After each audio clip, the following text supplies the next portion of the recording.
ഇന്നത്തെ സ്പെഷ്യൽ വഴുതനങ്ങ മോര് കറി, പയറുപ്പേരി, എൻ്റെ ബീഫ് വരട്ടിയത്. എന്നിട്ട് ഇങ്ങനെ വഴുതനങ്ങൻ്റെ കറി ഇങ്ങനെ എടുത്തിട്ട് ചോറിലേക്ക് ഇങ്ങനെ ഒഴിച്ചിട്ട്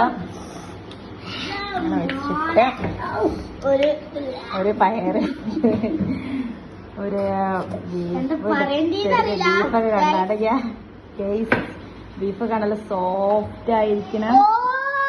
പിന്നെ വഴുതനങ്ങ പീസിന്റെ വഴുതന കണ്ട ബ്ലബിളായിക്കിടാ പിന്നെ എന്നിട്ട് ഇങ്ങനെ എടുത്തിട്ട്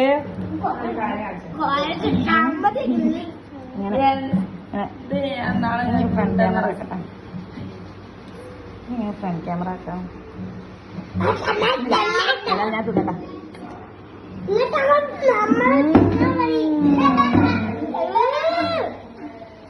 ഞാനിട്ട് കൊണ്ടാ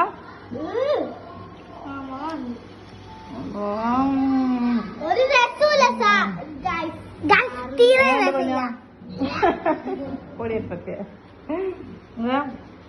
അടിപൊളി കറി കേട്ടോ. ഞാൻ വിചാരിച്ചില്ല. എല്ലാരും ട്രൈ ചെയ്ത് നോക്കണം നിർബന്ധമായിട്ടും. ഈസി റെസിപ്പിയാണ്. വേണമെങ്കിൽ എന്നെ കോണ്ടാക്ട് പറയും. ഇതിന് റെസിപ്പി വേണമെങ്കിൽ കോണ്ടാക്ട് ചെയ്യുക. ആരെ? മൂത്തനെ. Thank you. Please subscribe and comment.